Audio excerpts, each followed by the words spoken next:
नमस्कार दोस्तों, आप देख रहे हैं टेक्निकल सागर यूट्यूब चैनल। मेरा नाम है अभिषेक सागर और टेक्नोलॉजी अपडेट्स के एक नए एपिसोड में आपका स्वागत है। सबसे पहली खबर और रिपोर्ट निकल कर आ रही है चाइना से, जहां पर जो कंप्यूटर रिसर्चर्स हैं उनका यह कहना है कि क्वांटम कंप्यूटर्स का इस्तेमाल करके उन्होंने 2048 बिट के RSA इंक्रिप्शन को ब्रेक कर दिया है, जो कि पहले यह माना जाता था कि इस इंक्रिप्शन को ब्रेक नहीं किया जा सकता without high and quantum computers, जो कि अभी हमारे पास नहीं है।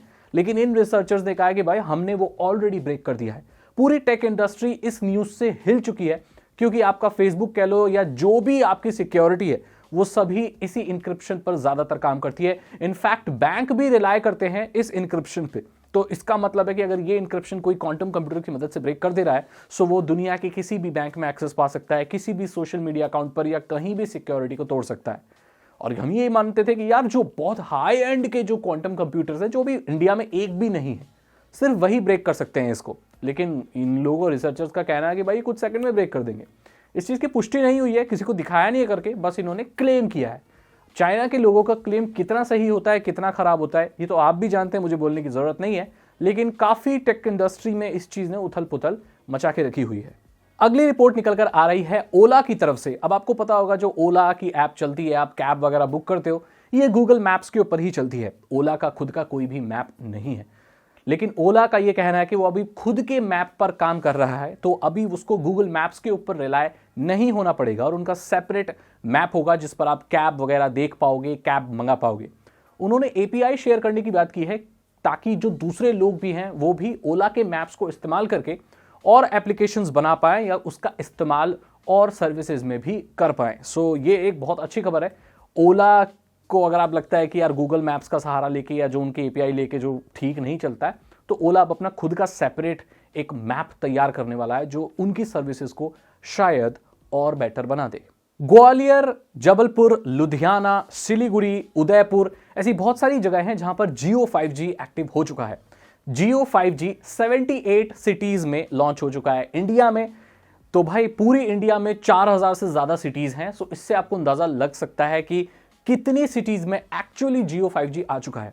कहने के लिए तो बहुत जगह दिखती हैं 78 सिटीज, लेकिन पूरी इंडिया के हिसाब से देखें तो ये अभी भी बहुत कम है। लेकिन Jio कुछ आगे आने वाले वक्त में बहुत फास्ट ये रोल आउट करने के बारे में सोच रहा है। इसका मतलब है आगे आने वाले वक्त में हर दिन, हर दूसरे दिन, हर तीसरे दिन बहुत सारी सिटीज कवर हो जाएंगी और इस साल के अंत तक Jio हर सिटी में 5G दे देगा। मैं आपको बता दूं कि मेरे पास भी एक मैसेज आ गया कि आप एक स्टेप क्लोजर आ जाओगे 5G के। बस अपने फ़ोन के जो सॉफ्टवेयर हैं उन्हें अपडेटेड रखो। तो अगर आप सबसे पहले 5G लेना चाहते हो, जैसे ही आपके सिटी में लॉन्च हो, तो उसको लेने के लिए आपको एक चीज़ करनी पड़ेगी, आप अपने फ़ोन के सॉफ्टवेयर को अपडेट कर लीजिए। बहुत सारे लोगों के पास 5G फ़ोन ऑलरेडी रखा हुआ है और वो इंतज़ार कर रहे हैं 5G कब आएगा। ऐसा हो सकता है कि 5G आ भी जाए और आपके फ़ोन में आए ही ना, क्योंकि आपका फ़ोन में अपडेट नहीं है। जो भी इंडियन मैन्युफैक्चरर्स हैं ना, फ़ोन बनाने वाले, जिन्होंने 1 साल पहले 5G का फ़ोन लिया था, उनको एक अपडेट की ज़रूरत पड़ेगी Jio के 5G को इस्तेमाल करने में, बहुत सारे मॉडल्स में। सो मेक श्योर आप अपने फ़ोन के सॉफ्टवेयर को अपडेटेड रखें। वीवो का है, सैमसंग का है या कोई भी है, तो लेटेस्ट सॉफ्टवेयर रखें, लेटेस्ट एंड्रॉयड रखें अपने फ़ोन में, तभी आपको 5G जैसे ही आएगा वैसे ही मिल जाएगा। तो ये एक बहुत ही इंपॉर्टेंट खबर है अगर आप जल्दी से जल्दी अपनी सिटी में 5G इस्तेमाल करना चाहते हैं जैसे ही वो लॉन्च हो। व्हाट्सएप की तरफ से खबर आ रही है कि व्हाट्सएप अब प्रॉक्सी को भी सपोर्ट करेगा, प्रॉक्सी सर्वर्स को। ये चीज ईरान को देखते हुए की गई है। आपको पता होगा ईरान में इंटरनेट बहुत कट्टा रहता है और बहुत सारी कंट्रीज हैं पूरे दुनिया में जहां पर बहुत इंटरनेट सरकार काट देती है, जिससे लोग व्हाट्सएप पर चैट नहीं कर पाते। इंटरनेट में ऐसी सेंसरशिप लगा दी जाती है कि व्हाट्सएप का वो काम नहीं करता, वो नहीं करता।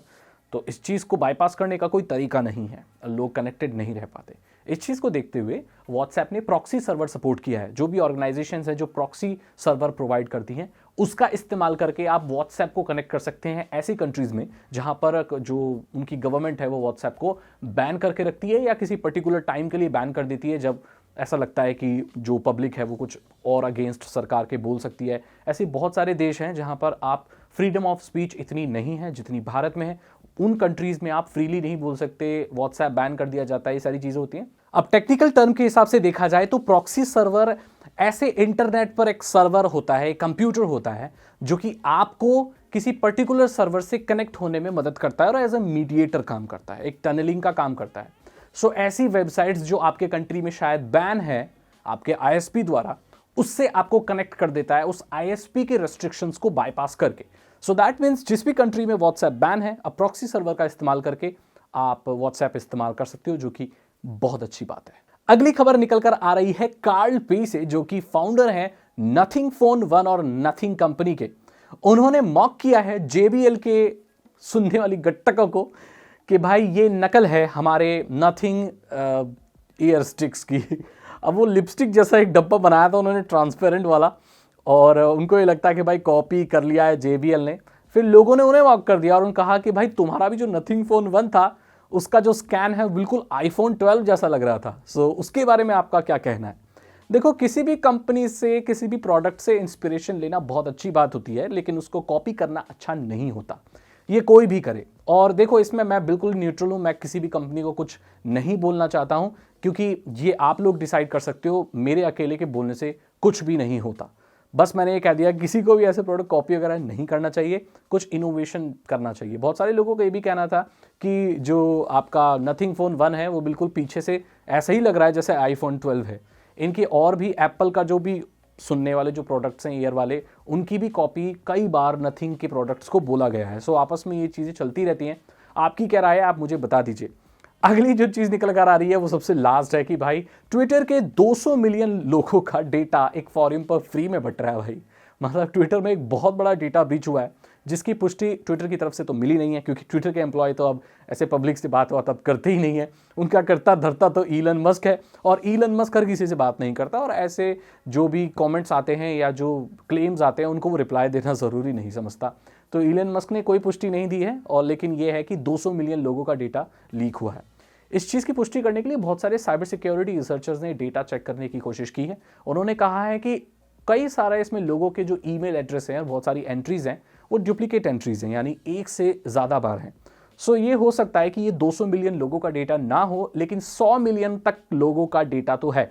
इस चीज़ को ध्यान में देखा जाए तो 100 मिलियन लोग भी बहुत सारे होते हैं, और उनका ईमेल एड्रेस वगैरह अगर ऐसे फॉरम्स में बट रहा है या डार्क वेब पर बिक रहा है, तो ये एक बहुत बड़ा कंसर्न हो सकता है उन लोगों के लिए जो अपनी आइडेंटिटी नहीं दिखाना चाहते ट्विटर पर। तो ये आज के अपडेट्स थे भाई, टेक्नोलॉजी में क्या चल रहा है। अगर आपको ये वीडियो अच्छी लगी तो इसे लाइक करें, अपने दोस्तों के साथ जरूर शेयर करें। और आज का टेक टर्म है SEO, जिसका मतलब होता है सर्च इंजन ऑप्टिमाइजेशन। एक ऐसी प्रक्रिया कि आप अपने लिखे गए ब्लॉग, बनाई गई वीडियो या इंटरनेट पे किसी भी कंटेंट को कुछ इस हिसाब से लिखें, बनाएं या ढालें कि वो सर्च इंजन्स पर बहुत अच्छे से नजर आए। फॉर एग्जाम्पल, अगर मैं कोई ऐसी वीडियो बनाता हूं जिसका टाइटल मैं वो लिखता हूं जो लोग सर्च करना ज्यादा पसंद करते हैं, या उनके कीवर्ड्स को या उनके मेटा डेटा को, इन केस ऑफ ब्लॉगिंग, ऐसा लिखता हूं कि वो सर्च पे बहुत अच्छा नजर आए और सबसे पहले नजर आए, जिससे ज्यादा लोग क्लिक करें।